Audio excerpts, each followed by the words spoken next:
कुछ बड़ा करना है तो अपनी राह खुद चुनो। भेड़ बकरियों की तरह नहीं, शेर की तरह चलो। कितना भी कठिन हो रास्ता, हर हाल में आगे बढ़ो। ये दुनिया तुम्हें डराएगी, सताएगी, रुलाएगी, हर रोज एक नया रूप दिखाएगी। पर जिस दिन तुम अपनी मंजिल को पाओगे, तब यही दुनिया नाम तुम्हारा जपते जपते पीछे पीछे आएगी।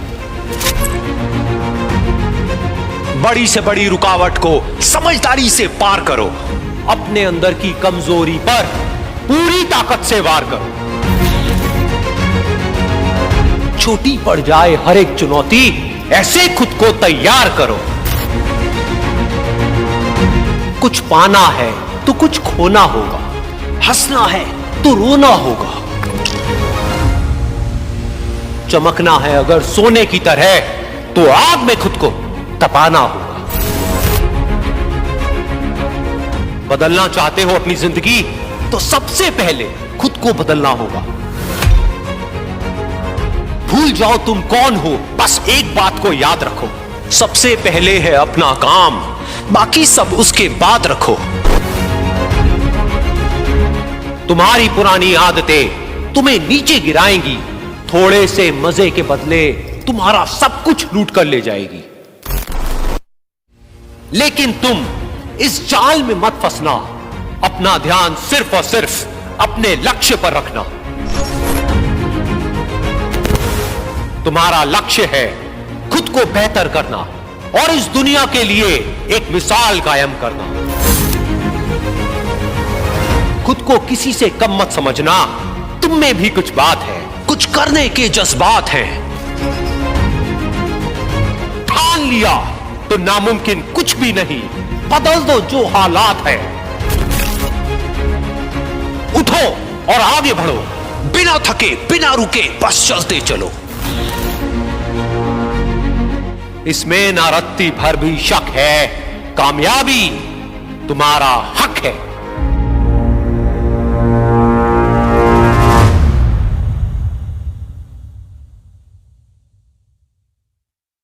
ऐसा भी होता है सर कि बचपन से अपनी एक एज अ माइंड में वायरिंग हो जाती है sir. I use this word, but sir एक ही डायरेक्शन में हम सोचते हैं कि अरे मेरे साथ ये हो गया या फिर ये सेटबैक आ गया, तो फिर हम उसी डायरेक्शन में सोचना शुरू कर देते हैं और नीचे जाते हैं। सो दैट वायरिंग कैसे चेंज करे सर, सो दैट कि कोई भी प्रॉब्लम हो फिर उसमें मजा आना शुरू हो जाए कि हम ये ऐसे सॉल्व कर सकते हैं। जिसको आप वायरिंग कह रहे हो, वो वायरिंग बेसिकली और कुछ नहीं है, कुछ ब्रेन पैटर्न्स है। एक तरह के पैटर्न्स बन गए हैं कि बचपन से आज तक हमको कुछ एक्सपीरियंसेस हुए, तो उन एक्सपीरियंसेस के साथ में कुछ इमोशंस जुड़े हुए हैं, कुछ फीलिंग्स जुड़ी हुई हैं। तो जैसे ही उससे मिलता जुलता कोई एक्सपीरियंस होता है, वो वाले रिएक्शंस अंदर ट्रिगर होने लग जाते हैं, फिर वापस से उसी स्टेट में चले जाते हैं। मतलब मान लो कि एक डिफॉल्ट पैटर्न है जो सिर्फ आपका नहीं है, मेरा नहीं है, सबका है, ह्यूमैनिटी का है। वो क्या है कि हमारी लाइफ में, और इसके ऊपर बहुत सारी रिसर्चेस भी हुई है पूरे वर्ल्ड में जहां से ये निकल करके आया है, तो I am not just saying it is backed by research. वो क्या है कि अगर हमारी लाइफ में कुछ अच्छा हो जाता है तो हम इतने खुश नहीं होते हैं, यानी इतने दिन तक हमको वो याद नहीं रहता है। लेकिन अगर कुछ बुरा हो जाता है तो हम बहुत ज्यादा दुखी हो जाते हैं। मतलब अच्छा अगर बहुत ज्यादा होता है तो हम बहुत कम खुश होते हैं, लेकिन अगर बुरा थोड़ा सा भी होता है तो हम बहुत ज्यादा दुखी हो जाते हैं। यस सर, यही वो वायरिंग है जिसकी आप बात कर रहे हो, यही वो ब्रेन पैटर्न्स है। यस सर, कि मतलब थोड़ी सी प्रॉब्लम होती है, माइंड हमारा उसको बहुत बड़ा बना देता है, और अचीवमेंट बड़ा भी होता है तब भी माइंड उसको छोटा बना देता है। कहता है नहीं नहीं, अभी तो ये कुछ भी नहीं है, प्रमोशन हो भी गई तो इससे क्या होता है, अभी तो नेक्स्ट लेवल पे जाना है। तो शुरू में तो खुशी होती है, बाद में खुशी होना भी बंद हो जाती है। तो खुश होने के लिए बहुत एफर्ट करना पड़ता है, लेकिन दुखी होने के लिए किसी एफर्ट की जरूरत ही नहीं है। वो तो हमारी डिफॉल्ट सेटिंग है, वो तो हमारी वायरिंग है।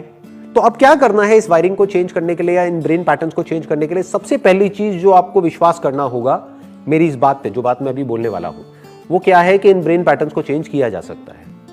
So there is hope. सबसे पहले तो ये बिलीफ होना चाहिए। अगर ये बिलीफ नहीं है तो वो चेंज नहीं हो सकते। करेक्ट। ओवरनाइट चेंज नहीं हो सकते। आप चाहो रातों रात एकदम से बदल जाएंगे, वो ब्रेन पैटर्न जो बनने में मान लो 30 साल लगे हैं, ऐसा नहीं होगा। आपको कुछ नई हैबिट्स इनकलकेट करनी है अपनी लाइफ में जो कि आपकी थॉट की डायरेक्शन को चेंज कर दे। यस, जो पूरी तरह से चेंज कर दे। फॉर एग्जाम्पल, एक बहुत ही पावरफुल टूल है, वो है डेली अफर्मेशंस, जो बहुत ही कम लोग दुनिया में फॉलो करते हैं। Yes sir. आप करते हो फॉलो डेली? कोई अफर्मेशंस हैं अभी? सर बहुत कम करता हूँ, मतलब ऐसे कुछ लाइक कभी कभी सिचुएशन ऐसी आती है तो फिर खुद को बोलना पड़ता है कि yes I can do it, something like that. I use it but not daily. हाँ, और वो भी तब जब कोई सिचुएशन आती है। ये बिल्कुल ऐसा है कि जब कोई प्रॉब्लम आ गई तो उस वक्त तो हम कमजोर हैं, हमें सिचुएशन में नहीं है कि हम उस सिचुएशन से लड़ सके, उस वक्त अफर्मेशंस इतनी काम नहीं आएंगी। Yes sir. बिल्कुल ऐसा है, जब हम बीमार हैं तो हमको जिम नहीं जाना है, फिर हॉस्पिटल जाना है। ठीक है ना? जिम बीमार लोगों के लिए नहीं है, जिम फिट लोगों के लिए है जो और फिट होना चाहते हैं। तो अफर्मेशंस उनके लिए नहीं है जिनकी लाइफ में प्रॉब्लम ऑलरेडी चल रही है बहुत बड़ी। अफर्मेशंस उनके लिए नहीं है जिनका ब्रेकअप हो गया है। yes. क्योंकि उस वक्त तो उनकी मेंटल सिचुएशन ऐसी है कि उनको दारू के अलावा और कुछ सूझेगा ही नहीं। आप समझ गए? उनका दिमाग काम ही नहीं करेगा। बहुत सारे लोगों का, एक्सेप्शंस आर ऑलवेज देयर, लेकिन कहने का मतलब है कि उस वक्त तो वो इस सिचुएशन में नहीं है कि वो उस अफर्मेशन की मीनिंग को समझ सके या उस अफर्मेशन को सुन भी सके। वो कहेंगे छोड़ो ना यार, मैं दुखी हूं, क्या फालतू की बातें कर रहे हो मेरे से। समझ गए? तो कहने का मतलब है अफर्मेशंस को यूज करने का सही टाइम कब है? जब आपकी लाइफ में सब कुछ बढ़िया चल रहा है, जब सब कुछ ठीक है। ये बिल्कुल ऐसा है अपने माइंड की मसल्स को स्ट्रांग करना। उसके लिए मैंने अपनी एक वीडियो भी अपलोड करी है कुछ दिन पहले। आई एम नॉट श्योर आपने वीडियो देखी है? अच्छा, यू सॉ दैट, है ना? Daily affirmation. अब आपको एक बहुत बड़ा सीक्रेट बताता हूं।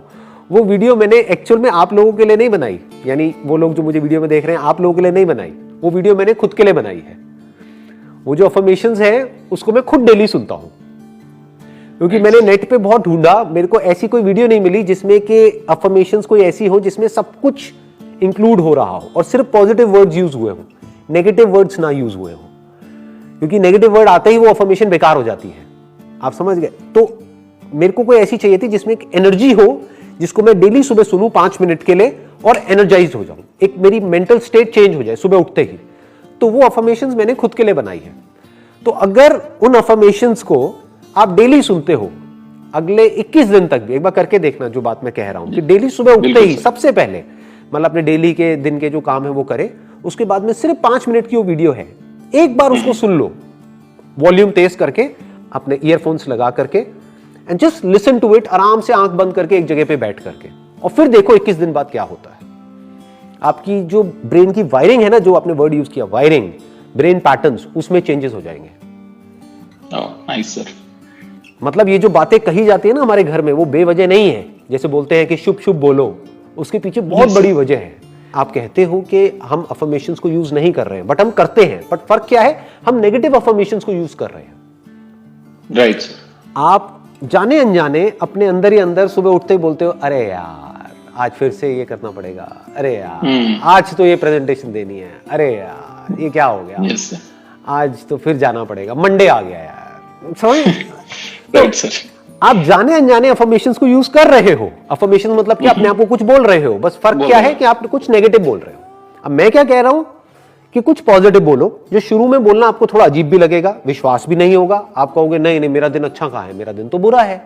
लेकिन जब सुनते जाओगे सुनते जाओगे सुनते जाओगे, धीरे धीरे आप देखोगे आपके जो ब्रेन के पैटर्न्स है वो चेंज होने लग जाएंगे, आपकी हैबिट्स चेंज होने लग जाएंगी। और अगर हमको ये आ जाए ना कि एक दिन को अच्छा कैसे बनाते हैं, तो ये छोटी चीज नहीं है, क्योंकि आपको ये आ गया है कि अपनी जिंदगी को अच्छा कैसे बनाते हैं, क्योंकि एक एक दिन करके जिंदगी बनती है।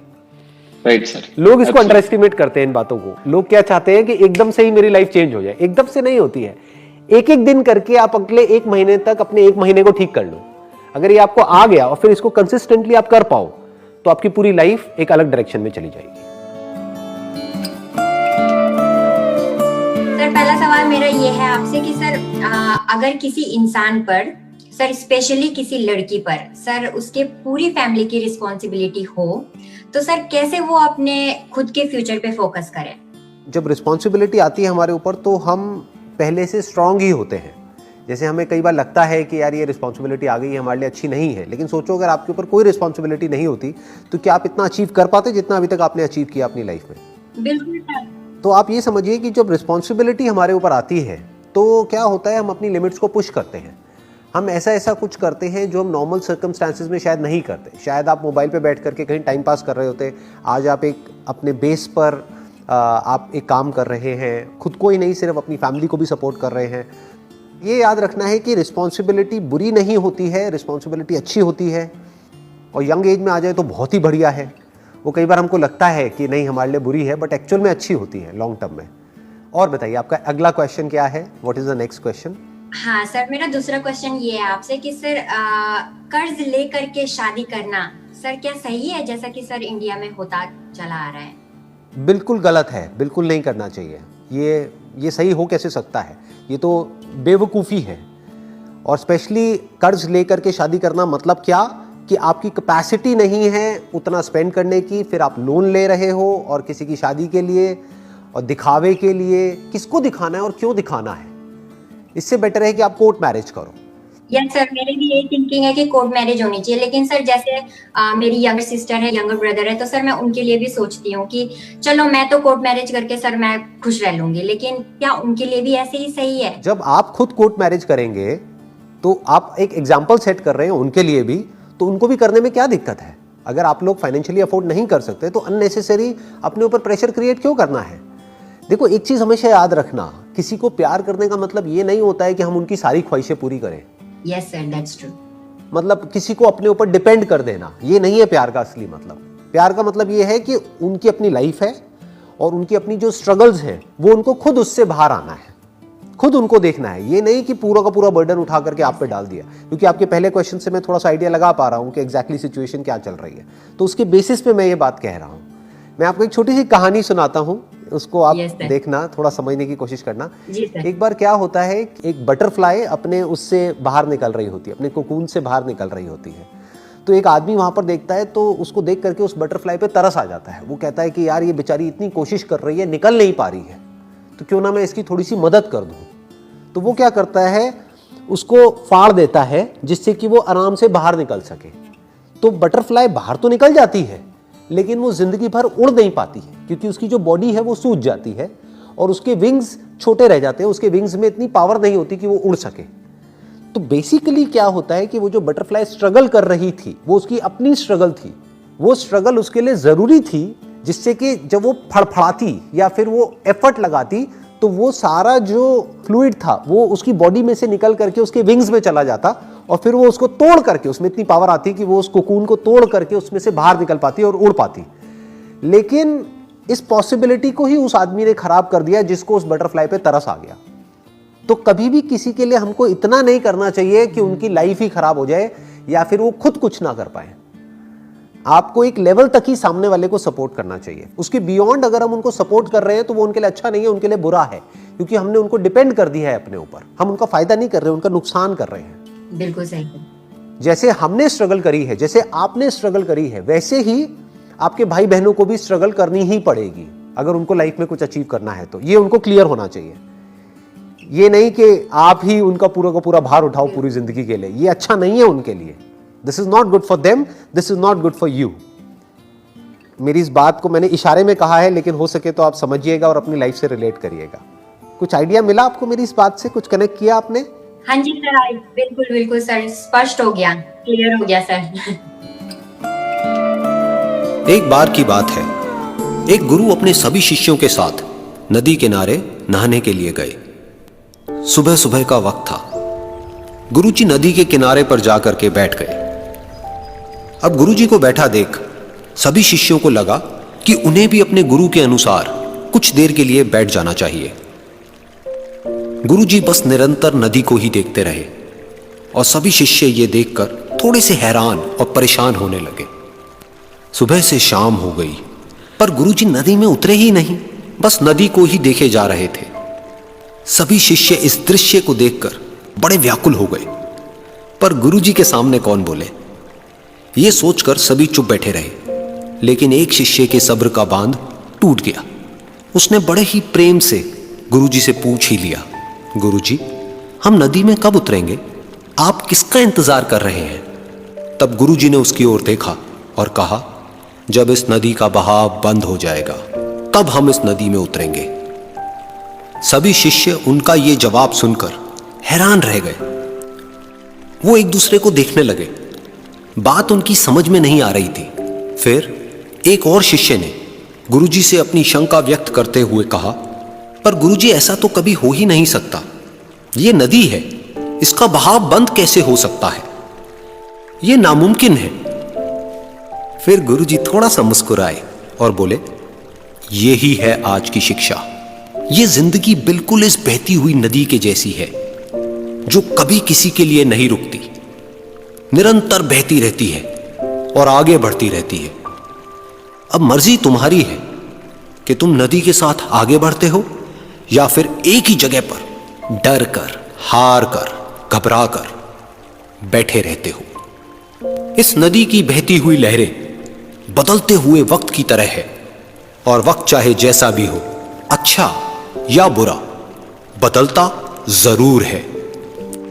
अगर कभी तुम्हारा वक्त बुरा हो तो हौसला रखना, और चाहे कुछ भी हो जाए, किसी भी परिस्थिति में हिम्मत मत हारना। जिंदगी की इस नदी में आगे बढ़ते रहना, क्योंकि वक्त बदलने में देर नहीं लगती। बुरा वक्त सिर्फ तुम्हारी ही जिंदगी में नहीं, बल्कि सभी की जिंदगी में आता है। फर्क सिर्फ इतना है कि कोई बिखर जाता है तो कोई निखर जाता है। जिसकी सोच सकारात्मक है और जिसमें सीखने का जज्बा है, वो बुरे से बुरे वक्त में भी अच्छाई को देखता है। ठीक वैसे ही जैसे कोई रात के अंधेरे में चमकते हुए तारों को देखता है। सुख और दुख इस जिंदगी रूपी नदी की लहरें हैं, जो हर पल बनती रहती है और मिटती रहती है। लेकिन तुम एक लहर नहीं हो, तुम इस नदी के जल की तरह हो, जो हर हाल में बहता ही रहता है और बिना थके, बिना रुके आगे बढ़ता रहता है। तो अगर कभी तुम्हारी जिंदगी में बुरा वक्त आए तो घबराना मत। बस एक बात याद रखना कि ये हमेशा रहने वाला नहीं है, क्योंकि बुरे वक्त का भी बुरा वक्त